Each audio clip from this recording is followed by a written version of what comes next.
மனம் போன போக்கில் வாழ்றதுக்கு வேண்டி மதத்தை பின்பற்றுறது இல்லை, அவங்களுக்கு அது இடைஞ்சலா இருக்கு, அதனால மத கொள்கைகளை தூக்கி வீசிடுறாங்க அப்படின்னு சொல்றாங்க. இதுல இருந்து நம்ம புரிஞ்சுக்கிறது என்னன்னு கேட்டீங்கன்னா, ஒழுக்க நெறிகள் அப்படிங்கிறது மதங்கள் தான் கட்டமைச்சது, அதனாலதான் இன்னைக்கு சமுதாயம் ஒழுங்கா இருக்குது அப்படின்னு சொல்ல வராங்க. இதை நீங்க எப்படி பாக்குறீங்க? ரொம்ப அருமையான கேள்வி. இது மிக நீண்ட விளக்கம் தேவைப்படக்கூடிய ஒரு கேள்வி. நீண்ட விளக்கமா இருந்தா பரவாயில்ல, நீங்க சொல்லுங்க. இந்த ஒழுக்கம் அப்படிங்கிறது காலந்தோறும் மாறாமல் இருக்கிற ஒழுக்கம் அப்படின்னு சொல்லி எடுத்துக்கிட முடியுமா அப்படின்னா அப்படி கிடையாது. ஒவ்வொரு காலகட்டத்திலையும் ஒவ்வொரு மாதிரியான ஒழுக்கங்கள் இருக்குது. ஒழுக்கம் அப்படிங்கிறதே இன்றைக்கு தொடர்புடைய, இன்றைய பழக்க வழக்கங்களோடு தொடர்புடைய, இன்றைய வாழ்வியலோடு தொடர்புடைய ஒழுக்கம் அப்படின்னு தான் எடுத்துக்கணும். இப்போ ஒழுக்கம் அப்படின்றதுல அன்னையிலிருந்து இன்னை வரைக்கும் மாறாது இருக்கிற ஒழுக்கம் அப்படின்னு சொல்லி எதுவுமே கிடையாது. அப்படித்தான் உலகம் ஏங்கிட்டு இருக்கு. இதை கம்யூனிஸ்டுகளுடைய வார்த்தைகளை சொல்லணும் அப்படின்னா, ஒழுக்கம் அப்படிங்கிறது உற்பத்தி முறையோட தொடர்புடைய, எந்த உற்பத்தி முறை அந்த காலகட்டத்தில் நிலவுதோ அந்த உற்பத்தி முறைக்கு ஏற்ப மாதிரியான அந்த ஏற்ற மாதிரியான ஒழுக்கங்கள் தான் நிலவுல இருக்கும் அப்படிங்கிறது தான் உண்மை. அதுதான் யதார்த்தம். அப்ப அப்படி இருக்கிற போது இந்த புரிதல் இல்லாத யாரும் ஒழுக்கம் அப்படின்னா எப்படி பார்ப்பாங்க அப்படின்னா, காலகாலத்துக்கும் மாறாம இருக்கிறது அப்படின்னு தான் பாக்குறாங்க. மதம் அப்படின்னு வந்தது அப்படின்னா அதுக்கு முன்னாடியில இருந்து எடுத்துக்கிடுவோம். கடவுள் நம்பிக்கை, மதம் இந்த ரெண்டும் ஒண்ணா அப்படின்னா அப்படி ஒண்ணு கிடையாது. கடவுள் நம்பிக்கைங்கிறது வேற, மதம் அப்படிங்கிறது வேற. இந்த புரிதல் யாருக்கு இருக்கும் அப்படின்னா, ஒரு வாழ்க்கை குறித்த, வாழ்வியல் குறித்த, மக்களுடைய கலந்த கால வரலாறு குறித்த தெளிவான பார்வையும் புரிதலும் இருக்கிறவங்களுக்கு மட்டும்தான் இந்த புரிதல் இருக்கும். அப்படி இல்லாதவங்க என்ன நினைக்கிறாங்க அப்படின்னா, கடவுள், மதம் இதெல்லாம் மனிதனுக்கு அப்பாற்பட்ட ஏதோ ஒரு சக்தி, அது இந்த மதம் அந்த மதம்னு இல்லை, பொதுவா நம்ம எடுத்துக்கிட்டு பார்த்தோம்னா மனிதனோடு சாராத ஏதோ ஒரு சக்தி மனிதனை கண்காணிச்சுக்கிட்டு இருக்குது. அப்படி கண்காணிச்சுக்கிட்டு இருக்கிற அந்த சக்தி இப்படி இருந்தா தான் சரியானது, அதனால இந்த ஒழுக்கத்தை நீங்க பின்பற்றுங்க, இந்த ஒழுக்கம் அன்னையிலிருந்து இன்னை வரைக்கும் மாறவே மாறாது அப்படின்னு நினைக்கிற இந்த கூட்டம் தான் மதங்கள்லையும் பிற விஷயங்கள்லையும் ரொம்ப அழுத்தமான நம்பிக்கை கொண்டவங்களா இருக்கிறாங்க. இப்போ அவங்க தான் இந்த பெரும்பான்மையா இருக்கிறாங்க அப்படிங்கிறத வச்சுக்கிட்டு நம்ம இந்த யதார்த்தத்தை பார்க்க வேண்டியிருக்கு. இதுல அரசியல் சமூக கூறுகள்லாம் உள்ள பிணைஞ்சுதான் இருக்குது. அதையெல்லாம் நம்ம பிரிச்சு பார்க்க முடியாது. இப்போ கடவுள் நம்பிக்கை அப்படின்னா அது எப்படி தொடங்குச்சு அப்படின்னா, வெறுமன கடந்த கால மனிதர்கள், நிகழ்கால இருந்துகிட்டு இருக்கிற மனிதர்கள் திடீர்னு எங்க இறந்து போயிடுறாங்க, அவங்க எங்க போறாங்க, தங்களை பழைய கால சமூகத்தில் கட்டி காத்துக்கிட்டு இருந்த ஒரு தலைவன் இல்லை படைத்தலைவன் இல்லை வேற யாராவது திடீர்னு இறந்து போகும்போது அந்த மாதிரியான ஆட்களை நினைவு கூறுறது அப்படிங்கிற அடிப்படையில் இருந்து தான் கடவுள் அப்படிங்கிறது தொடங்குது. இதோட நிறைய கூறுகளும் இருக்குது. அது நம்ம அதை பற்றி விரிவாக பார்க்கணுன்னு அவசியம் இல்லை, ஒரு புரிதலுக்காக அதை சொல்கிறேன். அப்போ அப்படி வர்ற கடவுள் நம்பிக்கை இருக்குது. அது தனித்தனியாக கூட்டம் கூட்டமாக ஒவ்வொருத்தவங்களுக்கும் ஏற்ப அவங்கவுங்க தனித்தனி கடவுள்களோட பல்லாயிரக்கணக்கான கடவுள்கள் இந்த உலகத்தில் இருக்கிறாங்க. அதுக்கு அடுத்த கட்டமாக அரசு அப்படின்னு வரும்போது மக்களை ஒற்றுமைப்படுத்துறதுக்கு, அரசுக்கு எதிராக போராட விடாமல் தடுக்கிறதுக்கு ஒரு அமைப்பு தேவைப்படுது. அந்த அமைப்பு நேரடியாக அரசியல், அதாவது அரசு நேரடியாக அந்த அமைப்பை செயல்படுத்த முடியாது அப்படின்னு வரும்போது அரசோடு தொடர்பு இல்லாத இன்னொரு அமைப்பு தேவைப்படுது. அப்படியான அமைப்பு அப்படிங்கிறது தான் மதம். அது நிலவுகிற அரசு முறையை, அதாவது கம்யூனிச கலை சொற்களில் சொல்லணும்னா நிலவுகிற உற்பத்தி முறையை யாரும் மீறாமல் பாதுகாக்கிற வேலையை செய்கிறது தான் மதம் அப்படிங்கிறது. அப்போ அந்த மதம் சொல்லக்கூடிய ஒழுங்குமுறை, ஒழுங்கு நடவடிக்கை அப்படிங்கிறது எதை ஒட்டி இருக்கும்னா, அந்த மதம் எந்த காலகட்டத்தில் தோன்றுதோ அந்த காலகட்டத்தினுடைய உற்பத்தி முறைக்கு தகுந்த முறையில், அதை கட்டமைக்கிற முறையில், அதை தக்க வைக்கிற முறையில், அதை மீறிடாமல் இருக்கிற முறையில் தான் அந்த ஒழுக்கங்கள்லாம் இருக்கும். அப்போ அந்த அடிப்படையில் தான் நம்ம ஒழுக்கம் அப்படிங்கிறத பார்க்கணும். அப்படிதான் நான் பார்க்குறேன். அப்போ இந்த மாதிரியான புரிதலோ பார்வையோ இல்லாத வெறுமன மதத்தை பின்பற்றுகிற பெரும்பாலான மக்கள், அரசு மக்கள் அப்படித்தான் இருக்கணும் அப்படின்னு விரும்புது. அது ஒரு தனி சப்ஜெக்ட், அதை விட்டுருவோம்.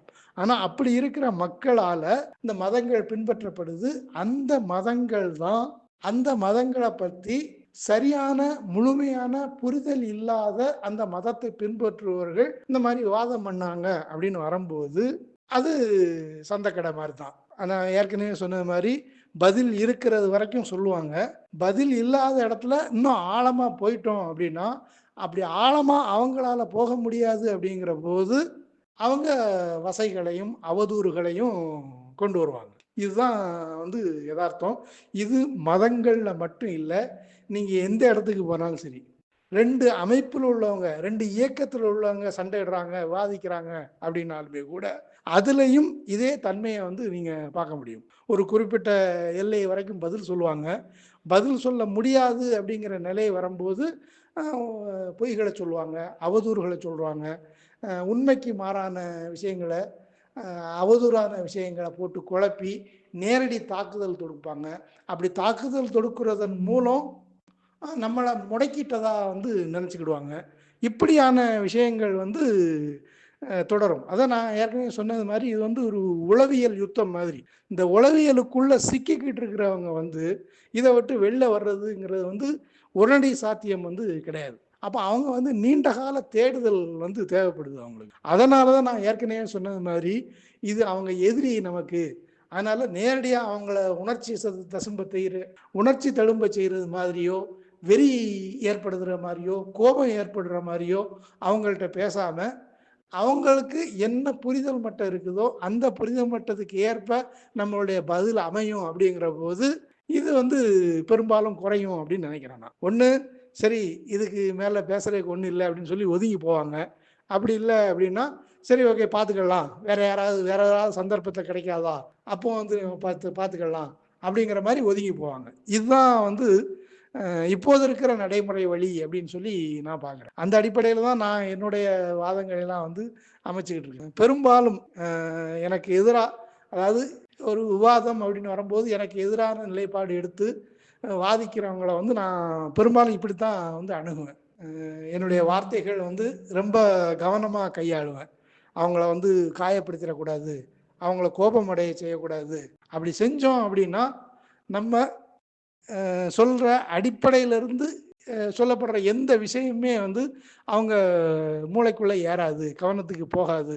அப்படிங்கிறதுனால இதில் கவனமாக இருக்கணும் அப்படின்னு தான் நான் நினைப்பேன். அந்த அடிப்படையில் தான் நம்ம இந்த விஷயத்தை பார்க்கணும். எந்த ஒரு வாதமாக இருந்தாலும் சரி, அது எந்த களத்தில் நின்று வாதிக்கிறதா இருந்தாலும் சரி, அவங்களுடைய புரிதல் என்ன மட்டத்தில் இருக்குது அப்படிங்கிறதுலேருந்து தான் அவங்களுடைய விளைவை நம்ம எதிர்பார்க்க முடியுமே தவிர, நம்ம எந்த அளவுக்கு இருக்கிறோமோ அந்த தன்மைக்கு அவங்களையும் நினைச்சுக்கிட்டு நம்ம வாதிக்க முடியுமா அப்படின்னா அப்படி முடியாது அப்படிங்கிறது தான் உண்மை. அருமை தோழர், ரொம்ப சிறப்பான பதில். இந்த கேள்வியை நம்முடைய தோழர்கள் யாரு கூட உரையாடும் போதும் நான் கேட்கறது இல்லை. எதுக்காகன்னா வேற ஏதாவது வியூ இதுக்கு இருக்கா அப்படின்னு பார்த்தா இல்லை. எல்லாருமே சொல்றது ஒரே வியூ தான். ஒழுக்கம் அப்படிங்கிறது காலத்துக்கு ஏற்ப, தேவைகளுக்கு ஏற்ப அது மாறுது அப்படிங்கிறது தான். அது கடந்த நேர்முகத்தில் நம்ம தோழர் சாயிது கூட பேசும்போதும் இதே கருத்து தான் முன் வந்தது. அருமை தோழர், நீங்கள் குறிப்பிட்ட இன்னொரு முக்கியமான செய்தி, அரசு ஒன்று இருக்குது அப்படின்னா அதுக்கு மதம் உதவி செய்யுது அப்படின்னு சொல்லியிருந்தீங்க. ஆனால் இஸ்லாமை பொறுத்தளவு பார்த்தீங்கன்னா அதுவே ஒரு அரசு அமைக்கிறதுக்கான வழிமுறைகளை தான் சொல்லுது. இன்னும் சொல்லப்போனால் அது போதிக்கிறது ஒரு சர்வாதிகார அமைப்பது. அதனால தான் ஒரு சாதாரண வியாபாரியாக இருந்த முகமது ஒரு பெரிய ஒரு சாம்ராஜ்யத்தை நிறுவ முடிஞ்சது. அதுக்கு பின்னாடி அவங்களுடைய வம்சாவளியினரும் அப்புறம் அவங்க கூட இருந்த உறவினர்களும் அந்த அரசை கொண்டு போனாங்க. அதாவது இந்த இஸ்லாமிய அரசு, அந்த அரசு, அதாவது இந்த இஸ்லாமிய அரசு வழியும் மாறி போகுதுன்னு அங்கே இருக்கிறவங்க ஃபீல் பண்ணும்போது அதை கவிழ்க்க அல்லது அதை எதிர்க்க அவங்க உபயோகப்படுத்தினதும் இதே மத கோட்பாடுகளை தான். இதை எப்படி பார்க்குறீங்க? இந்த பிரச்சனை பார்த்தீங்கன்னா அவங்களுடைய ஆட்சியில் தொடர்ந்து நடந்திருக்குது. ஒரு அரசை எதிர்க்கிறதுக்கும் மதத்தை யூஸ் பண்ணாங்க, அதை நிறுவருக்கும் அந்த மதத்தையே யூஸ் பண்ணாங்க அவங்க. வரலாற்று பூர்வமாக அணுக வேண்டிய அருமையான கேள்வி இது. அதாவது அரசுக்கு துணை செய்வதற்காக மதங்கள் இருக்குதா, இல்லை மதமே அரசை உருவாக்குதா அப்படின்னு சொல்லி ஒரு இரட்டை நிலைப்படுத்தி இந்த கேள்வியை பார்த்தோம் அப்படின்னா அது அரேபியாவினுடைய சூழ்நிலையோட ஒன்றி போகுது. இப்போ முகம்மதுனுடைய காலகட்டத்தை நம்ம எடுத்துக்கிடுவோம். அந்த காலகட்டத்தில் அரேபிய சூழல் என்ன அப்படின்னா, அந்த பாலைவன உட்பகுதியில் வந்து அரசு அப்படிங்கிற எதுவுமே கிடையாது. அதுக்கு வெளியில நிறைய அரசுகள் இருக்குது. ஆனா அந்த பகுதியில் வந்து அரசு அப்படிங்கிற ஒரு அமைப்பு இன்னும் ஏற்படலை. இது அடிப்படையான ஒரு அம்சம். அடுத்து முகம்மதுனுடைய நோக்கம் என்ன அப்படிங்கிறது. முகம்மது யார் அப்படின்னு சொல்லி ஒரு கேள்வி எழுப்பணும் அப்படின்னா, அவரு ஏற்கனவே அந்த பகுதியில செல்வாக்கோடையும் அதிகாரத்திலையும் இருந்த ஒரு குடும்பத்தினுடைய பிறங்கடை, குடும்பத்தினுடைய வாரிசு அப்படி எடுத்துக்கலாம். அதாவது அந்த பகுதியில் வந்து அரசு அப்படின்னு இல்லைன்னாலும் அந்த காவாங்கிற ஒரு பள்ளி இருக்குது. அந்த பள்ளியை யார் தங்களுடைய கட்டுப்பாட்டில் வச்சிருக்காங்களோ அவங்க தான் அந்த பகுதியில் செல்வாக்கு மிக்க தலைவராக இருந்தாங்க அப்படிங்கிறது தான் அங்கே உள்ள அன்றைய யதார்த்தம். அப்போ அந்த அடிப்படையில் முகம்மதுனுடைய முன் பிரிவில் உள்ளவங்க வந்து அந்த ஆளுமையில் இருந்தாங்க. அந்த ஆளுமையிலிருந்து விலக்கி கொள்ளப்பட்டாங்க. அதாவது அவங்கள நீக்கிட்டு வேற ஒரு ஆட்கள் வந்து அந்த இதுக்கு வந்துட்டாங்க, அந்த இடத்துக்கு. அப்போ அதோட மட்டும் இல்லாமல் பிற்காலத்தில் வந்து முகமதுனுடைய காலத்தில் வந்து வறுமையும் வந்து இருக்குது. அப்போ செல்வாக்கும் வறுமையும் ரெண்டும் இணைஞ்ச ஒரு ஆள் தான் வந்து முகம்மது. அது வாழ்ந்து கட்ட குடும்பம்னு சொல்லுவாங்க இல்லையா, கிட்டத்தட்ட அந்த மாதிரியான ஒரு நிலை. இதில் வந்து அந்த பகுதியில் வந்து அரசு அப்படிங்கிற மாதிரியான எந்த அமைப்பும் ஏற்படலை. அதுக்கு சற்று மாத்திரை குறைவு மாதிரி வேற சில அமைப்புகள் இருந்தது. மாலா அப்படிங்கிற மாதிரி அமைப்பு இருந்தது. அது இந்த மாதிரி மக்களுடைய பிரச்சனைகளை தீர்த்து வைக்கிறதுல ஒரு பங்கு வகிக்குது. இப்படி தான் அன்றைய சூழ்நிலை. இப்போ இந்த சூழ்நிலையில் அந்த மக்கானுடைய பகுதி எப்படி இருக்குது அப்படின்னா, மக்கா, அந்த காபா பள்ளி, அந்த காபா பள்ளியில் இருந்த பல்வேறு சிலை, இதில் இந்த பல்வேறு சிலைகளையும் வழங்கக்கூடிய பல்வேறு கூட்டங்கள், இப்படி தான் அன்றைய சூழல். இந்த சூழலுக்கு மத்தியில் ஹனஃபி அப்படிங்கிற ஒரு இயக்கம் வந்து அங்கே இருந்தது. அந்த ஹனஃபி இயக்கத்தினுடைய கொள்கை என்னன்னா, ஓரிரை கொள்கை அப்படிங்கிற. உங்களை மாதிரி பல கடவுள் கிடையாது, ஒரே ஒரு கடவுள் தான் அப்படிங்கிறது தான் அந்த கொள்கை, ஹனஃபியினுடைய கொள்கை. அந்த கொள்கையில தான் முகமதும் வந்து ஈடுபாட்டோட இருந்தார். அந்த கொள்கையின் அடிப்படையில தான் அவர் வந்து கடுமையாக சிந்திக்கிறாரு. அவருக்கு வறுமையில் இருந்த அவர் வந்து கதிஜா உள்ள நிறுவனத்தினுடைய வேலையை சேர்றாரு. வேலை சேர்ந்து வணிக பாதைகளுக்கு தலைமை ஏற்று பல்வேறு இடங்களுக்கு போறாரு. அப்படி போகும்போது தான் அரசு அப்படின்னா என்ன, அரசின்மை அப்படின்னா என்ன அப்படிங்கிற வித்தியாசம் வந்து அவருக்கு புரியுது. அப்போ அரசு அப்படிங்கிற எல்லைக்குள்ள போகும்போது ஒரு கட்டுக்கோப்பு இருக்குது, ஒழுங்கு இருக்குது, வழிப்பறி கூட்டங்கள் வந்து குறையுது. ஒருவேளை வழிப்பறி கூட்டங்கள் வந்தாலும் அதை தடுக்கிறதுக்குன்னு சொல்லி அரசு ஒரு தனி படையை ஏற்படுத்தி வைக்குது. இந்த மாதிரியான விஷயங்கள் முகம்மது வாழ்ந்த அரேபியாவுக்குள்ள இல்லை. இது ஒரு பக்கம். மூணாவது பக்கம் என்ன அப்படின்னா, அவருடைய செல்வாக்கு மிக்க முந்தைய தலைமுறையினர் வந்து அதிகாரம் செலுத்தி வாழ்ந்துகிட்டு இருந்த நிலை, இப்போ அது மாறி போன ஒரு இயக்கம். இதெல்லாம் சேர்ந்து தான் அந்த பகுதியில் வந்து அவர் ஒரு அரசை உருவாக்கணும் அப்படின்னு நினைக்கிறார். ஏன் அப்படின்னா, அவர் பல்வேறு இடங்களுக்கு போய் அந்த அரசனுடைய நிலைமைகள், அதுக்கு கட்டுப்படுற மக்கள், இதையெல்லாம் வந்து பார்க்குறாரு. பார்த்துட்டு தான் அந்த இடத்துல ஒரு அரசை உருவாக்கணும் அப்படின்னு நினைக்கிறாரு. ஆனால் இவர் இருக்கிற இடத்தோட நிலைமை என்ன அப்படின்னா, 3 பிரிவாக இருக்குது. ஒன்று மக்காவை தலைமையிடமாக, மக்காவை சுற்றியுள்ள வணிகர்கள். 2வது மதினா மாதிரியான இடங்கள்ல உள்ள விவசாயிகள். 3வது பாலைவனத்தினுடைய உட்பகுதியில் இருக்கிற பதவிகள். இந்த 3ம் தனித்தனி குணங்களா இருக்குது. அவங்களுக்குள்ள பல்வேறு பிரிவுகள் இருக்குது. அப்ப பிரிவுகள் எல்லாத்தையும் ஒருங்கிணைச்சு ஒரு அரசை ஏற்படுத்தணும் அப்படிங்கிறது தான் அவருடைய எண்ணம். அந்த எண்ணத்துக்கு அவர் பயன்படுத்தினது தான் ஹனஃபி இயக்கத்தினுடைய கொள்கைகள். அப்ப இந்த கொள்கைகளை ஒரு மாதிரியான உருத்திரட்டி தான் ஒரு மதம் அப்படிங்கிற போர்வையில வந்து அதை உள்ள கொண்டு வந்து தன்னுடைய அரசை வந்து உருவாக்குறாரு. இதுதான் அடிப்படை. அப்போ பிற இடங்கள்ல எல்லாம் எப்படி இருந்தது அப்படின்னா, ஒரு அரசு இருக்கும், அந்த அரசுக்கு நிலையான மக்கள் இருப்பாங்க, அந்த மக்களை ஒரு கட்டுப்படுத்தணும் அப்படிங்கிற அடிப்படையில இருந்து அவங்கள்ட்ட ஏற்கனவே இருக்கிற கடவுள் நம்பிக்கைகளை உருத்திரட்டி ஒரு கொள்கை வடிவமாக கொண்டு வந்து அதை மரம் அப்படின்னு சொல்லி அறிவிச்சு அந்த மதத்தில் மக்களை வந்து இருக்கிறதுக்கு வந்து கட்டாயப்படுத்துறாங்க. இது ஆனால் கிட்டத்தட்ட இதுவும் கான்செப்ட் வந்து ரெண்டு இடத்துலையும் ஒன்று தான். ஆனால் என்ன வேறுபாடு அப்படின்னா, பிற இடங்கள்ல அரசு முதல்ல இருந்து அதுக்கு துணையா மதம் வருது. இஸ்லாத்தை பொறுத்தவரையில் ஏற்கனவே இல்லாத அந்த அரசை உருவாக்குறதுக்கு அந்த மதம் வந்து ஒருங்கிணைக்கிறது வந்து உதவுது. இந்த ரெண்டு தான், இந்த ஒரு சின்ன வித்தியாசம் தான் பிற மதங்களுக்கும் இஸ்லாத்துக்கும் வந்து இருக்குது. அப்போ இந்த அடிப்படையில் தான் வந்து முகமது வந்து ஒரு அரசை வந்து நிறுவி வெற்றிகரமாக நடத்துறாரு.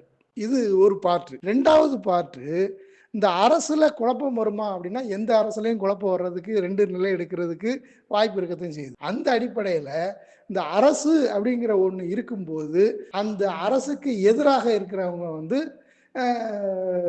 வேற மாதிரி நிலை எடுக்க அங்கே இருக்கிறவங்க, அதாவது நம்ம தெளிவாக சொல்லணும் அப்படின்னா, யார் அரசினுடைய தலைமை பொறுப்பு ஏற்கிறது அப்படிங்கிறதுல குழப்பம் வரும்போது அவங்க வந்து எதை அடிப்படையாக வைக்கிறாங்கன்னா இதே மதத்தை தான் முன் வச்சு. ஏன் அப்படின்னா அங்கே மதம் அப்படிங்கிறது வந்து ஒரு பெரிய செல்வாக்கு மிக்க ஒரு விஷயமா வந்து இருக்குது.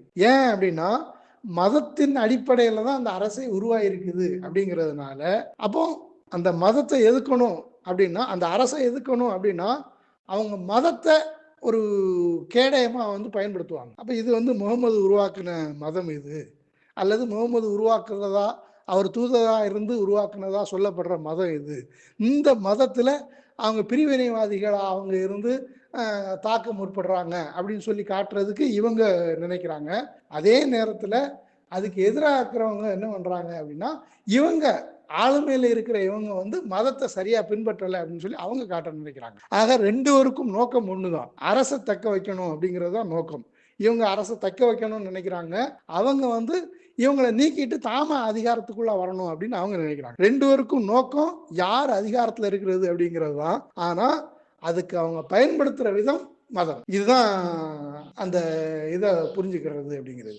மற்றபடி நம்ம பொதுவாக பார்த்தோம் அப்படின்னா மதம் அப்படிங்கிறது வந்து எப்போதுமே நான் ஏற்கனவே சொன்னது மாதிரி நிலவுகிற உற்பத்தி முறையை கட்டமைக்கிறதுக்கு, தக்க வைக்கிறதுக்கு, பாதுகாக்கிறதுக்கு தான் வந்து உதவி செய்யும். அதே மாதிரி நீங்கள் இஸ்லாம் அப்படிங்கிற ஒரு மதத்தை, அதனுடைய கொள்கைகளை, அதனுடைய ஒழுக்க விதிமுறைகளை இதெல்லாம் எடுத்து பார்த்தீங்க அப்படின்னா ஆண்டாளிமை உற்பத்தி முறையினுடைய சாராம்சங்களை தக்க வைக்கிறது விதமாக தான் அதனுடைய எல்லா கொள்கை கோட்பாடுகளும் வந்து இருக்கும். இது நீங்கள் இஸ்லாம் அப்படின்னு மட்டும் எடுத்துக்கிடாம எல்லா மதத்துக்கும் எல்லா சட்ட அமைப்புகளுக்கும் வந்து நீங்கள் பொருத்தி பார்க்கலாம். பழைய ஹம்முராபி மன்னன் அப்படிங்கிறத கேள்விப்பட்டிருக்கேன். ஏன்னா ஹம்முராபி தான் வந்து முதல்ல ஒரு சட்ட தொகுப்பை வழங்குகிற மன்னன் அப்படின்னு சொல்லி வரலாற்றில் பதியப்பட்டிருக்கிறாங்க. அந்த அடிப்படையில் நீங்கள் ஹம்முராபியினுடைய சட்டத்தெல்லாம் எடுத்து பார்த்தீங்கன்னா அது என்ன சொல்லுது அப்படின்னா, அந்த நிகழ்கிற அந்த இருக்கிற உற்பத்தி முறையையும் அந்த அரசமைப்பையும் அந்த அதிகாரத்தையும் தக்க வைக்கிறதுக்கு தேவையான விதிமுறைகளை வழங்குறது தான் அந்த ஹம்முராபியினுடைய சட்டமாக இருக்கும். அப்போ ஒரு கட்டம் வரைக்கும் சட்டம் அப்படின்னு இருக்கிறது, ஒரு கட்டத்துக்கு பிறகு சட்டத்தையும் தாண்டி ஒரு கட்டுப்படுத்துகிற அமைப்பு வேணும் அப்படிங்கிற போது அதுதான் வந்து மதமாக உருவெடுக்குது அப்படிங்கிறது தான் ஒரு பொதுத்தன்மையான புரிதல். இதுக்கு சில இடங்களில் வந்து வித்தியாசம் இருக்கக்கூடும். இப்போ இந்தியாவில் இந்து மதம் அப்படின்னு சொல்லி எடுத்து பார்த்தோம்னா இந்து மதம்ங்கிற ஒரு மதமே கிடையாது. அது காலனி ஆதிக்க காலகட்டத்தில் தங்களுடைய நிர்வாக வசதிக்காக அவங்க உருவாக்குன ஒரு மதம். அப்போ கிட்டத்தட்ட அரேபியாவில் உருவான இஸ்லாமிய மதத்துக்கும் இந்தியாவில் உருவான இந்து மதத்துக்கும் கிட்டத்தட்ட அடிப்படை வந்து ஒன்றா தான் இருக்கும். ஒரு அரசை உருவாக்கணும், அந்த அரச நிர்வாகத்துக்கு ஒரு இங்கே இருக்கிற பல்வேறு சின்ன மதங்கள் வந்து ஒரு தடைக்கெல்லாம் இருக்குது, அதை ஒற்றுமைப்படுத்தணும் அப்படிங்கிற போது இவங்க புதுசாக இந்து அப்படிங்கிற மதத்தை இருக்கிற மதங்களுடைய சாராம்சங்கள்லாம் தொகுத்து மதமாக உருவாக்குறாங்க. இதே மாதிரி தான் அங்கே முகமது அந்த வேலையை செஞ்சார். அவர் ஏற்கனவே இருந்த ஹனஃபி மதத்தினுடைய சாராம்சமான கொள்கைகளை உருத்திரட்டி ஒரு மதமாக வந்து அவர் உருவாக்குறார். அப்போ எல்லாத்துக்குமே வந்து அடிப்படையாக இருக்கிறது வந்து இதுதான், அரசு, நிர்வாகம், உற்பத்தி முறை, இதை எப்படி தக்க வைக்கிறது, இதை எப்படி பாதுகாக்கிறது அப்படிங்கிறது தான் இதனுடைய எல்லா விஷயங்களும் வந்து அடங்குது அப்படிங்கிறது தான் சரியான புரிதல். இந்த புரிதல் நமக்கு வந்துட்டு அப்படின்னா மதங்களையும் கடவுளையும் அந்த கடவுளையும் மதத்தையும் பின்பற்றுற மக்களையும் எளிமையா நம்மளால கையாள முடியும் அப்படிங்கிறது தான் என்னுடைய கருத்து. என்னுடைய தனிப்பட்ட நிலைப்பாடு கூட இஸ்லாம்ங்கிறது ஒரு பொலிட்டிக்கல் அஜெண்டா அப்படிங்கிறது தான். ஏன்னா அது அல்டிமேட்டா அச்சீவ் பண்ணது அதிகாரத்தை தான். இவங்க என்னதான் கடவுள் சொர்க்கம்னு உருட்டிட்டு இருந்தாலும் அவங்க உலகத்தில் அனுபவிச்ச விஷயம் என்னன்னு கேட்டிங்கன்னா அதிகாரம் தான். இந்த அதிகாரத்துக்காகத்தான் இவங்க இந்த கடவுளை ஒரு கருவியாக பயன்படுத்துனாங்க, அல்லது மதத்தை ஒரு கருவியாக பயன்படுத்தியிருக்காங்க அப்படிங்கிறது தான். அது அதை கேட்கறதுக்காக தான் நான் இந்த கேள்வியை கேட்டேன். நம்ம ஊர்ல இருக்கிற அப்பாவி மொமீன்கள் நினைப்பாங்க இதுல ஆன்மீகம் இருக்கு, அது இருக்கு, இது இருக்குன்னு. ஆனா அதை பத்தி முழுமையா புரிஞ்சவங்களுக்கு தெரியும் இது முழுக்க முழுக்க ஒரு பொலிட்டிக்கல் அஜெண்டா தான் அப்படிங்கிறது. ஏன்னா அதனுடைய வரலாறு ஃபுல்லாவே இதுக்கான சான்றுகள் கொட்டி கிடக்குது. அந்த முகமதுடைய மரணத்துக்கு அப்புறம் பாத்தீங்கன்னா அந்த அதிகார போட்டி எந்த அளவுக்கு இருந்தது அப்படிங்கிறத வெளியே இவங்க சொல்ல முடியறது இல்லை. அந்த அளவுக்கு ஒரு கேவலமான போட்டி இருந்திருக்கு அதுல. அதை பத்தி நம்ம பேசணும்னா அது இன்னொரு டாபிக். அது அப்புறமா ஒரு தனி டாபிக்காவே பேசணுங்க. அதுக்காக அதை நான் இப்போ அப்படியே விடுறேன். இது கற்பனையான ஒரு வேடிக்கையான கேள்விதான். உங்களுடைய இளம் வயதுல மதத்தின் மீது பெரிய ஈடுபாடு இருந்ததில்லை, மத திணிப்பு உங்கள் மீது நடந்ததில்லை, மத நம்பிக்கையும் பெருசா இருந்ததில்லை அப்படிங்கிற மாதிரி நீங்க சொல்லியிருந்தீங்க. ஆனா பின்னாளில் நீங்க மதத்தை பற்றி நல்லா கற்றுத்தேர்ந்து மத விமர்சனம் செய்யக்கூடிய அளவுக்கு நீங்க அந்த மதத்தை பற்றி தெரிஞ்சுக்கிட்டீங்க. ஒருவேளை ஏதாவது வாய்ப்பு கிடைச்சா நீங்க திரும்பவும் இஸ்லாமுக்கு போக வாய்ப்பு உண்டா? அதாவது மதம் அப்படிங்கிறது என்ன, அது எதுக்காக உருவாக்கப்பட்டது அப்படிங்கிறதெல்லாம் நம்ம முன்னாடி பேசணும். மதம் அப்படிங்கிறது ஏதோ கடவுள் தனிப்பட்ட முறையில் மக்களை சீர்படுத்தணும் அப்படிங்கிறதுக்காக கொண்டு வந்தது அப்படிங்கிறது ஒரு நம்பிக்கை, அவ்வளோதான். அதை தாண்டி அதில் ஒன்றும் இல்லை. ஆய்வுபூர்வமாக பார்த்தோம் அப்படின்னா சிந்திக்கிற யாரும், அதாவது எந்த ஒன்றையும் இது சரியா தப்பா அப்படின்னு யோசிச்சு சரியான இடத்துல தான் நான் இருப்பேன், தவறான இடத்துல நான் இருக்க மாட்டேன் அப்படின்னு சொல்லி ஒரு உறுதியா இருக்கிற யாரும் மதத்தை பற்றி தான் இருக்கிற மதத்தை பற்றி, அதாவது பிற மதங்கள் குறித்தல்ல, தான் சொந்தமா எந்த மதத்துல இருக்கிறானோ அந்த மதம் குறித்து ஒரு ஆய்வு போக்குல சரியா தவறா அப்படிங்கிற எண்ணத்தோட ஆய்வு பண்றான், யோசிக்கிறான், படிக்கிறான், தெளிவை நோக்கி பயணிக்கிறான் அப்படின்னா முதல் விஷயம் அவனுக்கு இந்த இதெல்லாம் புரிஞ்சதுக்கு அப்புறம் மதத்தை விட்டு வெளியில வர்றது அப்படிங்கிறது அவனுடைய முதல் வேலையா இருக்கும். அப்போ மதத்தை விட்டு வெளியில வந்துட்டாங்க அப்படின்னா அவங்க எந்த மதமா இருந்தாலும் இருக்கிறதுக்கு விரும்புறது இல்லை. அப்ப அதுக்கு அடுத்த நிலையில மதத்தை விட்டு வெளியில வந்தா அதுக்கப்புறம் என்ன அப்படிங்கிற கேள்வி வரும். அப்ப நீங்க முதல்ல கேட்டீங்கல்ல ஒழுக்கம், இந்த மாதிரியான விஷயங்கள்லாம். அப்போ ஒழுக்கத்தோட இருக்கணும் அப்படின்னா ஒரு மதமோ கடவுளோ தேவையா அப்படிங்கிற கேள்வி எழுந்தது அப்படின்னா அவன் அடுத்த கட்டத்தை நோக்கி நகருவான். அது என்னவா இருக்கும் அப்படின்னா அரசியல் புரிதலை நோக்கி தள்ளுவான் அவங்களுக்கு. அப்போ அரசியல் புரிதல் அப்படின்னு வரும்போது அவங்க இருக்கிற அரசியல் நிலைமைகளை பூரா, அதாவது கட்சிகள் அப்படின்னு எடுத்துக்கிடுங்களேன், உலகத்தில் உள்ள எந்த கட்சியை அரசியல் ரீதியான இயக்கத்தை அவங்க ஆய்வு செய்து பார்த்தாங்க அப்படின்னாலுமே கூட அவங்க எளிமையாக உற்பத்தி முறை அப்படிங்கிற கண்ணோட்டத்துக்குள்ளே வர முடியும், அப்படித்தான் வரணும். அப்படி வந்தாங்க அப்படின்னா அவங்க இயல்பாகவே ஒரு கம்யூனிஸ்டாக தான் இருப்பாங்க. இப்போ கம்யூனிஸ்ட் அப்படிங்கிற அடிப்படையில் ஒரு கம்யூனிஸ்ட்டுக்கு எந்த விதமான மதமும் இருக்க முடியாது. மதத்தின் கீழே ஒரு கம்யூனிஸ்டால் இருக்க முடியாது. நீங்கள் மதத்தையெல்லாம் துறந்தா தான் கம்யூனிஸ்ட் ஆகணும் அப்படின்னு ஒரு அவசியம் இல்லை. நீங்கள் மதத்தோட பற்று இருக்கும் போதே நீங்கள் கம்யூனிஸ்டத்தை நோக்கி ஈர்க்கப்படலாம்.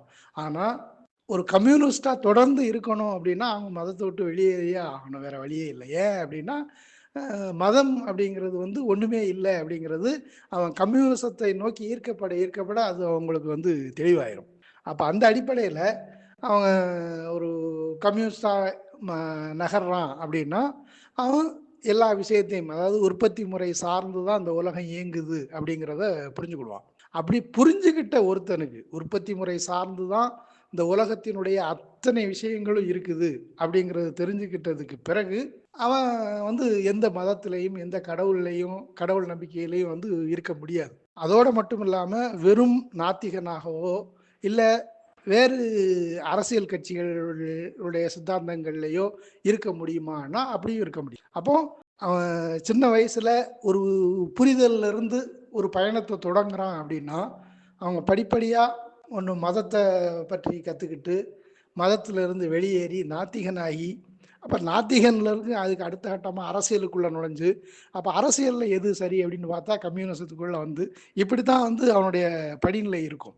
அப்போ ஒவ்வொரு படிநிலையா ஏறி மேல போய் நிக்கிறதுக்கு பிறகு, கீழ இறங்கி நீங்க முதல் படிக்கட்டுக்கு ஏன் வரக்கூடாது அப்படின்னு சொல்லி கேட்கிறது எப்படி ஒரு மடமையான கேள்வியோ, அது மாரி தான் மீண்டும் உங்களால மதத்துக்குள்ள இருக்க முடியுமா? ஏன் நீங்க மதத்துக்குள்ள இருக்க முடியாது? அப்படிங்கிற கேள்வியையும் பார்க்க முடியும். மதம் அப்படிங்கிறது வந்து மனிதனுடைய புரிதலை வந்து தடுக்குது அப்படிங்கிறது தான் அவனுடைய பார்வை. ஏன்னா, எல்லாம் என்னுடைய ஆணையின்படி தான் நடக்குது அப்படின்னு சொல்லி கடவுள் வந்து மதத்துல சொல்றாரு. அதுதான் மதத்தினுடைய அடிப்படை.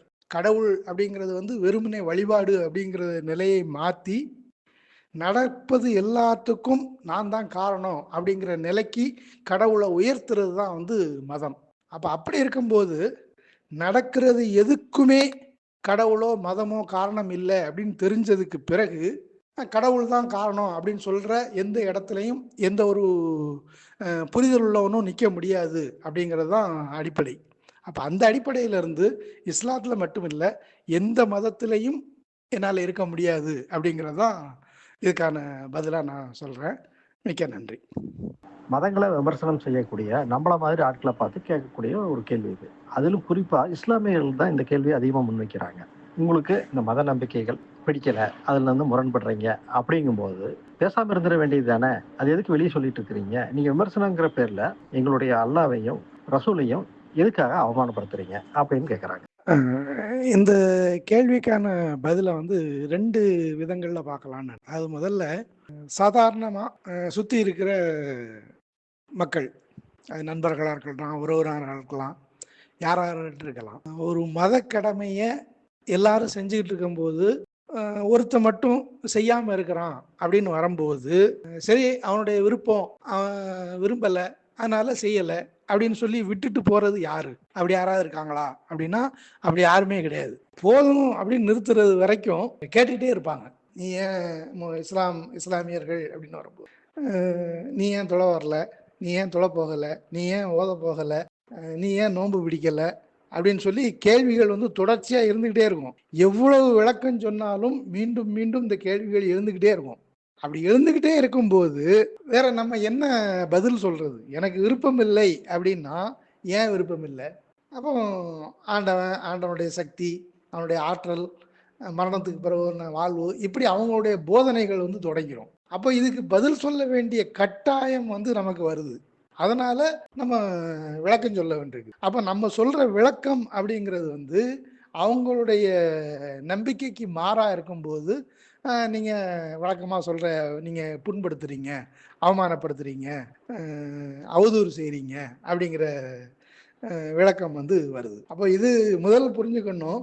மதம் அப்படிங்கிறது வந்து என்னுடைய தனிப்பட்ட மனிதனுடைய விருப்பு வெறுப்பின் பார்ப்பட்டது அப்படிங்கிறத எல்லாரும் அங்கீகரிக்கிறாங்களா? அப்படி அங்கீகரிச்சாங்க அப்படின்னா எந்த விமர்சனமும் செய்ய வேண்டிய அவசியமே வந்து யாருக்கும் இருக்காது. அப்போ நான் மதம் குறித்து ஒருவன் விமர்சனம் பண்றான் அப்படின்னாலே அதனுடைய பொருள் என்ன அப்படின்னா, மதமற்று இருக்கிறதுக்கான சுதந்திரம் வந்து அவனுக்கு கிடைக்கல அப்படிங்கிறது தான் அதனுடைய அர்த்தம். இது கீழ்மட்டத்துல நடப்புல பரவலா இருக்கிறது. மேல ஒரு விவாதம், கொள்கை அடிப்படையிலான, தர்க்க அடிப்படையிலான அந்த மாதிரியான விவாதம் அப்படின்னு நடக்கும்போது அது வந்து விமர்சனம்.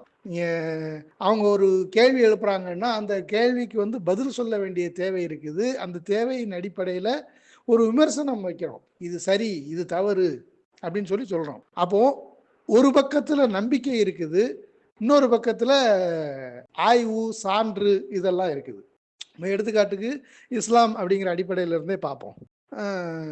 முகமது நபிங்கிறவர் வந்து 1400 வருஷங்களுக்கு முன்னாடி வாழ்ந்தாரு. அவர் வந்து அல்லாஹ்வினுடைய தூதர் அப்படின்னு சொல்லி நாங்க நம்புறோம் அப்படின்னு சொல்லி அவங்க சொல்றாங்கன்னு வச்சுங்க. அப்ப நீ ஏன் நம்ப மறுக்கிறாய் அப்படின்னு சொல்லி வரும்போது இது வெறும் நம்பிக்கை தான், இது வெறும் நம்பிக்கை தானே தவிர சான்றுகளின் அடிப்படையிலான உண்மை இல்லை அப்படிங்கிறத நம்ம சொல்றோம். அப்படி சொல்லும்போது அது அவங்களுக்கு வந்து இடையூறா இருக்குது. ஏன் அப்படின்னா இது வந்து பொது உண்மை அப்படின்னு நினைக்கிறாங்க. சூரியன் கிழக்கே உதிக்கும் அப்படின்னா அது ஒரு பொது உண்மை. அது யாரும் இதுக்கு வந்து சான்று சொல்லணும் அப்படின்னு சொல்லி அவசியம் இல்லை. அப்ப இந்த மாதிரியான சில பொது உண்மைகள் இருக்குது. அந்த பொது உண்மைகள் மாதிரி அல்லாஹ்ன்னு ஒருத்தன் இருக்கிறான். அவனுக்கு கடைசி தூதரா முகமது நபி இருக்கிறாரு. அப்படிங்கிறது வந்து பொது உண்மை அப்படின்னு சொல்லி அவங்க நினைக்கிறாங்க. அப்போ அவங்களுடைய நினைவு, அவங்களுடைய எண்ணம் அது தப்பு அப்படின்னு சொல்லி நிரூபிக்க வேண்டிய இடத்துல வந்து நம்ம இருக்கிறோம். அப்ப அப்படி வந்து அத கேள்வி பதில் விமர்சனம் அப்படிங்கிறது இந்த அடிப்படையில போகும்போது, இது நாம வச்சுக்கிட்டு இருக்கிறது வந்து ஒரு நம்பிக்கை தான். அது பொது உண்மை இல்லை அப்படிங்கிறது அவங்கள்ட்ட உரைக்கும்போது, அவங்க இந்த மாதிரியான இது எங்கள வந்து அவமானப்படுத்துது, எங்கள அவதூறு செய்யுது அப்படிங்கிற இடத்த நோக்கி நகர்றாங்க. அப்ப இதுதான் வந்து அப்போ அவதூறு அப்படின்னாலும், மனம் புண்படுது அப்படின்னாலும், அதாவது மதத்தின் மீதான விமர்சனத்தை எளிமையாக எடுத்துக்கிட்டு பரிசீலிக்க முடியாத எல்லாரும் வந்து இந்த மாதிரி பலவிதமான வார்த்தைகள்ல வந்து சொல்றாங்க. அதுக்கு எல்லாத்துக்கும் ஒரே பதில் அப்படின்னா எளிமையா இதுதான். மதமற்று இருப்பதற்கான சுதந்திரம் மனிதர்களுக்கு இன்னும் எந்த நாட்டிலையும் வழங்கப்படலை. அப்ப அதனால விமர்சனம் செய்யறது, எதிர்வாதம் வைக்கிறது அப்படிங்கிறது வந்து ஒரு அவசியமா இருக்கு. அந்த அடிப்படையில தான் நாத்திகர்களானாலும் சரி, கம்யூனிஸ்டுகளானாலும் சரி, அந்த மதங்களின் மீதான விமர்சனத்தை வந்து வச்சுக்கிட்டு இருக்கிறாங்க. இதுதான் அடிப்படையை தவிர மற்றபடி அவதூறு செய்கிறது, பொய் பிரச்சாரம் பண்ணுறது அப்படிங்கிறதெல்லாம் தேவையே இல்லாத அப்படி தேவையே இல்லாத ஒன்று. அப்படி தான் நம்ம எடுத்துக்கிட முடியும். நன்றி. நல்ல விளக்கம் தோழர். பொதுவாகவே இஸ்லாம் உட்பட எல்லா மதங்களும் தங்களுக்கு தனி பிரிவிலேஜ் இருக்குது அல்லது வேணும் அப்படிங்கிறதுல உறுதியா நிற்கிறாங்க. அதோடைய தொடர்ச்சியாக தானே இதை பார்க்குறேன். அவங்கள வந்து தங்களோட மத கருத்துக்களை வந்து சுதந்திரமா இடம் பொருள் காலம் இல்லாமல் பரப்புரை செய்யலாம். கல்வி, மருத்துவம், அறிவியல், இந்த எல்லா இடங்கள்லையும் இவங்க மதத்தை வந்து சுதந்திரமா பரப்புரை செய்வாங்க. ஆனால் அதை எதிர்த்து அதில் நம்பிக்கை இல்லைன்னு ஒருத்தன் வந்து ஒரு வார்த்தை வெளியே சொல்லும்போது இவங்களுக்கு மனம் புண்பட்டு விடும் அப்படிங்கிறது வந்து ரொம்ப ஆச்சரியமான மனசு தான் அது. அப்படி செய்யக்கூடிய விமர்சனத்தையும் நம்ம தாந்தோன்றித்தனமாக செய்கிறது இல்லை. அவங்க எழுதி வச்சிருக்கிற புனித புத்தகங்கள்ல இருந்தும் மத அறிஞர்கள் சொல்கிற விளக்கங்கள்ல இருந்தும் தான் எடுத்து பேசுகிறோம். அப்படி இருந்தும் திரும்பவும் நம்ம பேரில் பழி சுமத்துறாங்க அப்படின்னா அவங்க பழி சுமத்திட்டு போட்டோம், நம்ம வேலையை தொடர்ந்து செய்வோம் அப்படிங்கிறது தான் என்னுடைய நிலைப்பாடு. மதங்களை விட்டு வெளியேறினவங்க வந்து வெவ்வேறு தளங்கள்ல இயங்குறாங்க. நீங்கள் குறிப்பிட்ட மாதிரி கம்யூனிசத்துலேயும் இருக்கிறாங்க. நீங்கள் பேசும்போது ஒரு செய்தியை குறிப்பிட்டிருந்தீங்க. ஒரு கம்யூனிஸ்ட் தன்னுடைய நிலையில உறுதியா நிற்கும் போது மதம் சார்ந்து இருக்க முடியாது, மதத்தை துறந்தவனா தான் இருப்பான் அப்படின்னு நீங்க குறிப்பிட்டிருந்தீங்க. ஆனா நடைமுறையில நான் சில வித்தியாசங்களை பார்க்குறேன். ஒரு தடவை ஒரு கம்யூனிஸ்ட் தோழர் கூட பேசிட்டு இருக்கும்போது அவர் கொஞ்சம் வேலை இருக்குங்க நான் போகணும் அப்படின்னாரு. சரி நீங்க போங்க அப்படின்ட்டு, என்ன வேலைங்க அப்படின்னு கேட்டேன். கோவில்ல ஒரு திருவிழா வேலை இருக்குது, அதுக்கான கொஞ்சம் ஏற்பாடு வேலைகள்லாம் பார்க்க வேண்டியிருக்கு அப்படின்னாரு. எனக்கு டக்குன்னு ஒரு மாதிரி வித்தியாசமாப்பட்டது. என்னோட பார்வை ஒரு மாதிரி போகிறத கவனிச்சு அவரு, ஒன்றும் இல்லைங்க, அந்த மக்களை வென்றெடுக்கணும்னா சில சமயம் அவங்களுடைய போக்கில் போக வேண்டியிருக்கு, அதனால நாங்கள் கோயிலுக்கெல்லாம் போகிறோங்க அப்படின்னாரு. இதே போல் வந்து இன்னொரு கம்யூனிஸ்ட்டும் வந்து இஸ்லாமிய விமர்சனம் செய்யும்போது அவர் அதை எதிர்க்கிறாரு. எதிர்த்துட்டு நீங்கள் அப்படியெல்லாம் பேசக்கூடாது, அவங்க சிறுபான்மை மக்கள், நான் உங்களுக்கு ஆதரவாக நிற்கணும் அப்படின்னாரு. இது வந்து கொஞ்சம் வித்தியாசமாகப்படுது எனக்கு. இதுக்கான காரணம் என்ன? இது நம்ம நோக்கம் அப்படிங்கிற அடிப்படையில இருந்து பார்க்கலாம்னு நினைக்கிறேன். அதாவது ஒரு விஷயம் எப்போ வரட்டுத்தனமா மாறும் அப்படின்னா, ஒரு அதாவது வழிமுறையை மட்டும் கையில வச்சுக்கிட்டு தத்துவத்தையும் நோக்கத்தையும் பின்னுக்கு தள்ளுறது அப்படிங்கிற போது தான் அது வரட்டுத்தனமா மாறும். எந்த ஒன்றுலையுமே வந்து தத்துவம் அப்படின்னு ஒன்று இருக்கும், நடைமுறை அப்படின்னு ஒன்று இருக்கும். நம்ம நடைமுறையை பிடிச்சிட்டு தத்துவத்தை விட்டுற முடியாது. அதே நேரத்தில் தத்துவத்தை மட்டுமே பிடிச்சிட்டு நடைமுறையும் விட்டுற முடியாது. ரெண்டையும் ஒன்றிணைக்கணும். அது வந்து முதன்மையானது. அந்த அடிப்படையில் பார்த்தோம் அப்படின்னா, கோயிலுக்கு போகிறது அப்படிங்கிறது நானே முன்னாடி ஒரு கேள்வியில் வந்து குறிப்பிட்டிருந்தேன். நண்பர்கள் வந்து திருமணத்துக்கு வர மறுத்தாங்க அப்படிங்கிற போது போய் அவங்க கூட நின்று தொழுதுட்டு வந்தேன் அப்படிங்கிறத சொன்னேன் அவங்கள்ட்ட. அப்போது இதில் என்ன பார்வை இருக்குது அப்படின்னா, தொழுறது வந்து ஒரு நாத்திகவாதிக்கு தொழுகிறது வந்து கூடுமா, அது சரியா அப்படி பார்த்தோம் அப்படின்னா இது ஏதோ முரண்பாடு இருக்கிறது மாதிரி, பிறழ்தன்மை இருக்கிறது மாதிரி தெரியும். ஆனால் விஷயம் என்ன அப்படின்னா நோக்கம் அப்படிங்கிறது ஒரு தத்துவம். அந்த தத்துவத்தின் அடிப்படையிலான நடைமுறை இதில் வந்து நம்ம சரியாக நிற்கணும் அப்படின்னா சில நேரங்களில் நம்ம நடைமுறையில் நெகிழ்வுத்தன்மையை கொண்டிருக்க வேண்டிய சூழல் வரும். அதே மாதிரி சில இடங்களில் தத்துவத்தில் நெகிழ்வுத்தன்மை கொண்டிருக்க வேண்டிய சூழ்நிலை வந்து வரும். அப்போ அந்த சூழலை புரிஞ்சுக்கிட்டு அந்த சூழலுக்கு பொருத்தமான விதத்துல வந்து நம்ம வினையாற்றணும். ஆனா அது எப்படி போய் முடியக்கூடாது அப்படின்னா, அந்த திசையிலே பயணிச்சு படிப்படியா விலகி போறது அப்படிங்கிற மாதிரி இருக்கக்கூடாது. அந்த சூழலுக்கு தகுந்த மாதிரியான ஒரு பொருத்தமான விளைவை தேர்ந்தெடுத்து அதுல இருந்து போயிட்டு திரும்ப அந்த சூழல் மாறின உடனே பழைய இடத்துக்கு வந்து நம்ம வந்துடணும். அதுதான் சரியானது.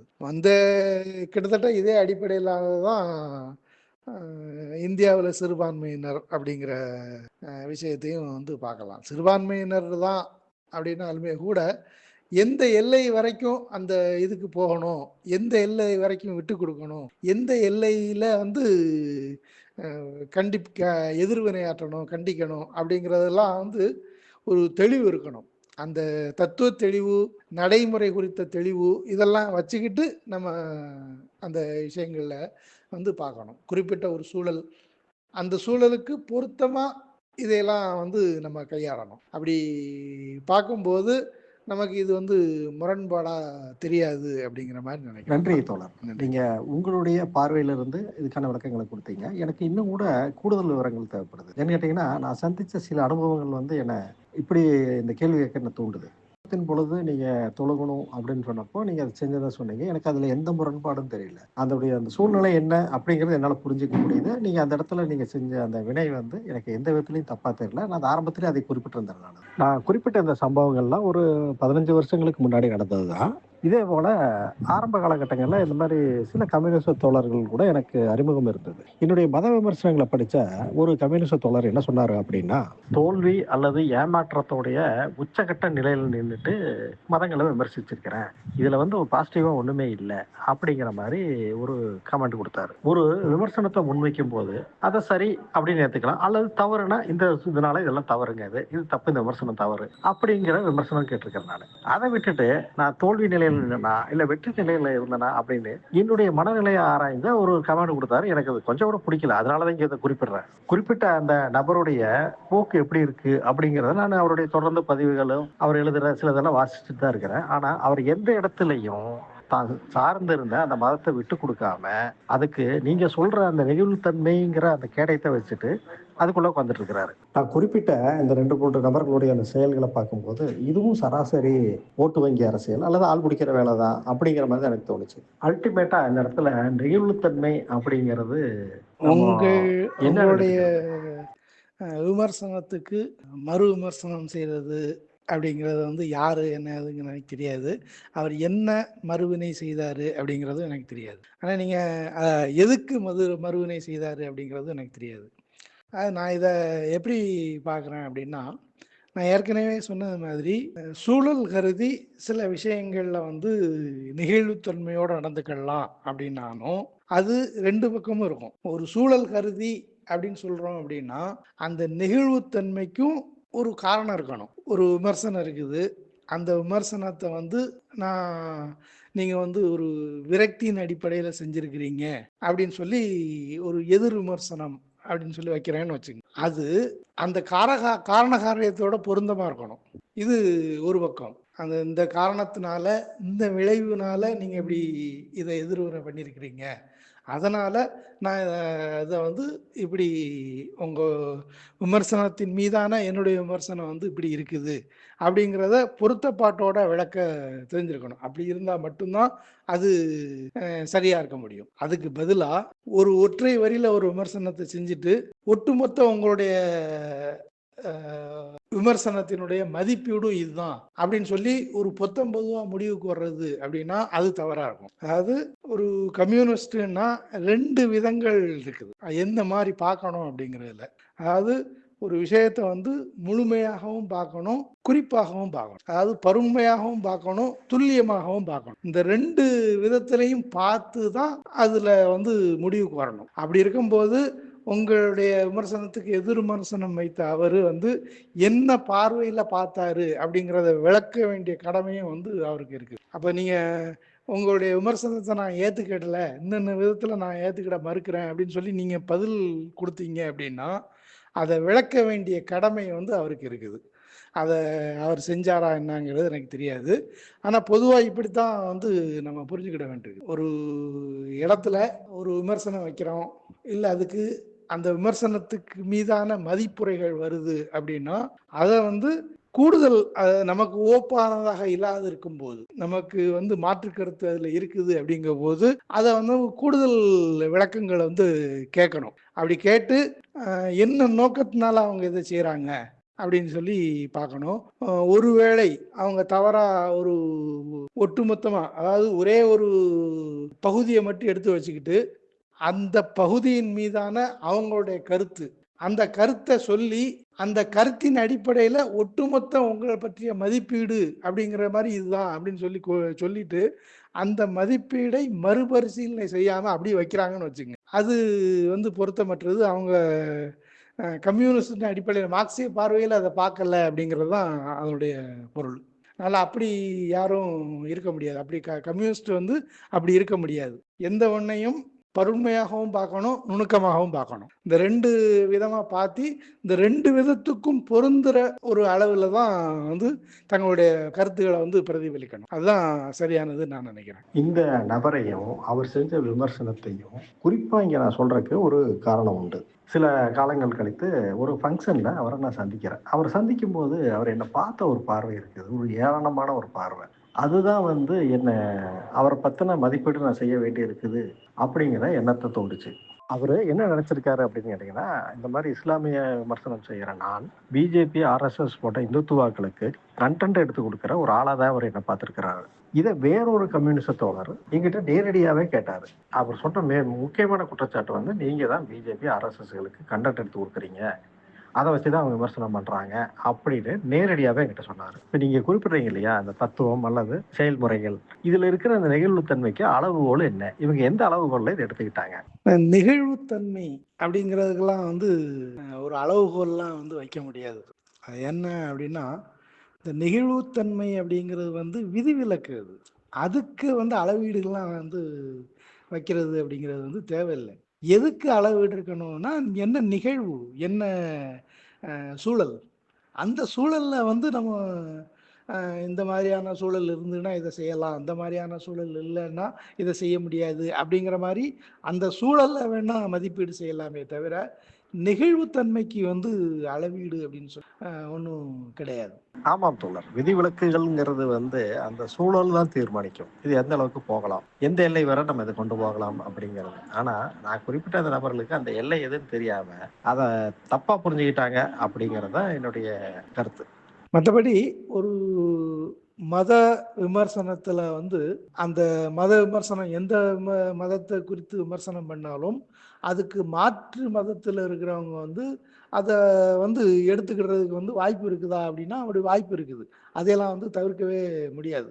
நான் கூட என்னுடைய நூலில் வந்து அந்த முன்னுரையிலே வந்து இந்த ஒரு விஷயத்தை வந்து குறிப்பிட்டிருப்பேன். என்ன அப்படின்னா, இந்த விமர்சனம் நான் வைக்கிற அந்த விமர்சனத்தை வந்து ஆர்எஸ்எஸ் சங்கிகள் வந்து பயன்படுத்துறதுக்கு வாய்ப்பு இருக்குதான்னா அப்படி வாய்ப்பு இருக்குது. ஆனால் அவங்க பயன்படுத்துறத வந்து தவிர்க்க முடியாது அப்படின்னு நினைக்கிறேன். ஆனால் ஒருவேளை அவங்க பயன்படுத்துகிற மாதிரி இருந்தது அப்படின்னா அப்படி பயன்படுத்துறத வந்து நான் வெறுக்கிறேன் அப்படிங்கிறதுனாலயே வந்து அவங்க பயன்படுத்த மாட்டாங்க அப்படின்லாம் சொல்ல முடியாது. இது தவிர்க்க முடியாது அப்படிங்கிற ஒரு வரியை வந்து நான் குறிப்பிட்டிருப்பேன். ஸோ அதுதான் இதை வந்து தவிர்க்க முடியாது. அதுக்காக மதங்க வந்து அவங்க பயன்படுத்துவாங்க அப்படிங்கிறதுக்காக மத விமர்சனம் செய்யவே கூடாது அப்படிங்கிறதெல்லாம் வந்து அப்படி சொல்ல முடியாது. அப்படி சொல்கிறது வந்து சரியானதும் கிடையாது. நம்ம வைக்கிற விமர்சனம் வந்து பொருத்தமாக இருக்குதா, கால சூழலுக்கு வந்து எந்த மாதிரி பொருந்துது அப்படிங்கிறத வந்து பார்க்கலாம். குறிப்பாக அந்த இந்தியா மாதிரி, அதாவது இந்தியாவில் வந்து இந்து பெரும்பான்மை வாதம் அப்படின்னு ஒன்று இருக்குது, ஆர்எஸ்எஸ் பார்ப்பன பயங்கரவாதம். இது வந்து இதனால் இஸ்லாமியர்கள் வந்து இஸ்லாம் மதம் வந்து பாதிக்கப்படுது அப்படிங்கிற போது அதை அந்த சூழலை கணக்கில் எடுத்துக்கிட்டு நம்ம கொஞ்சம் மென்மையான போக்கை கடைபிடிக்க முடியுமா அப்படின்னா அப்படி கடைபிடிக்கலாம், அதில் ஒன்றும் பிரச்சனை இல்லை.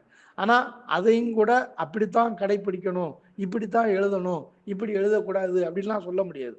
ஆனால் அப்படி செய்கிற விமர்சனங்கள் வந்து சரியானதாக இருக்கணும். நான் ஏற்கனவே முதல்ல சொன்னது மாதிரி அந்த கோபத்தை தூண்டுறது மாதிரி இல்லாமல் சரியான ஆதாரங்களோட அப்படி எழுதணும் அப்படின்னா அது வந்து மறுக்கவே முடியாது. அப்படி வைக்கப்படுற விமர்சனங்களை வந்து இந்த மாதிரி சங்கிகளுக்கு கண்டென்ட் கொடுக்கறது அப்படிங்கிற மாதிரிலாம் சொன்னோம் அப்படின்னா அது பிழையா தரும். அப்படி பார்க்க முடியாது நம்ம. ஆனால் எந்த மதத்தையும் அப்படி விமர்சனம் செய்யும்போது வந்து அவங்க கண்டென்ட் எடுப்பாங்களா அப்படின்னா எடுக்கத்தான் செய்வாங்க. அதை நம்ம தவிர்க்க முடியாது. ஆனால் அப்படி எடுப்பாங்க அப்படிங்கிறதுக்காக இந்த விமர்சனத்தை தவிர்க்கணும் அப்படின்னு சொல்றதும் ஏற்புடையதில்லை.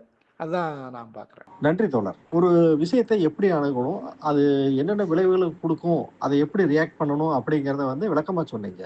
நம்ம வந்து ஒரு கருத்துனால ஒரு செயல் எதுவா இருந்தாலும் அதுக்கு ஒரு பை ப்ராடக்ட்டோ அல்லது ஒரு பக்க விளைவோ இருக்குமான்னு கேட்டா நிச்சயமா இருக்கும். அதை வந்து சிலர் வந்து தப்பா உபயோகப்படுத்துறாங்க அப்படிங்கிறதுக்காக அந்த செயலை நம்ம நிறுத்த முடியாது. அதை நிறுத்த சொல்றதும் அல்லது அதை டிமோட்டிவேட் பண்றது, அதை டீக்ரேட் பண்றது அப்படிங்கிறது ஒரு நல்ல பார்வை இல்லை அப்படிங்கிறத வந்து சம்பந்தப்பட்ட நபர்களும் அல்லது இந்த மாதிரி சிந்தனை இருக்கிறவங்களும் புரிஞ்சுக்கணும் அப்படிங்கிறதுக்காக தான் இந்த விவாதத்தை முன்னெடுத்தேன் நான். இதுவரை நம்ம 2 பேருக்கும் நடந்த இந்த உரையாடல நான் கேட்ட கேள்விகளுக்கு மிக பொறுமையாகவும் விளக்கமாகவும் பதில் சொல்லியிருந்தீங்க.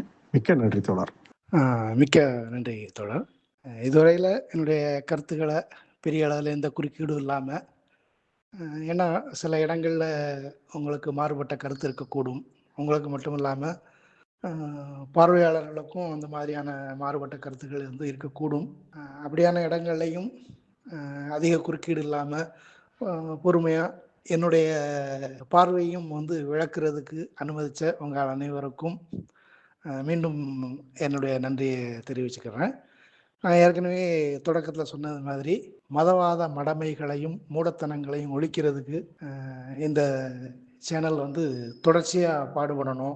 எந்த தொய்வுகளையும் கண்டு பின்வாங்கிற எண்ணம் வராமல் தொடர்ச்சியாக முன்னேறிக்கிட்டே போகணும் அப்படிங்கிறதும் என்னுடைய விருப்பமாக வாழ்த்தா இந்த இடத்துல பதிவு செய்து விடைபெறுகிறேன். நன்றி. மிக்க நன்றி தோழர். நீங்க குறிப்பிட்டது மாதிரி நமக்குள்ள ஒரு சில இடங்கள்ல வேறுபட்ட கருத்துக்கள் இருந்தாலும் நம்ம ஒருங்கிணைந்து போகக்கூடிய பாதை நிறைய இருக்குது. நம்ம அதை நோக்கி பயணிப்போம். நீங்க குறிப்பிட்டது போல விரும்பியது போல இந்த சேனல் வந்து மதவாத மடமைக்கு எதிரானது தான். அதை நோக்கி தான் இதை நாங்கள் கொண்டு போயிட்டு இருக்கிறோம். அந்த பணியை வந்து தொய்வில்லாமல் கொண்டு போவோம் அப்படின்னு உங்களுக்கு நாங்கள் மறுபடியும் ஒரு வாக்குறுதி கொடுக்குறோம். மிக்க நன்றி தோழர். வணக்கம்.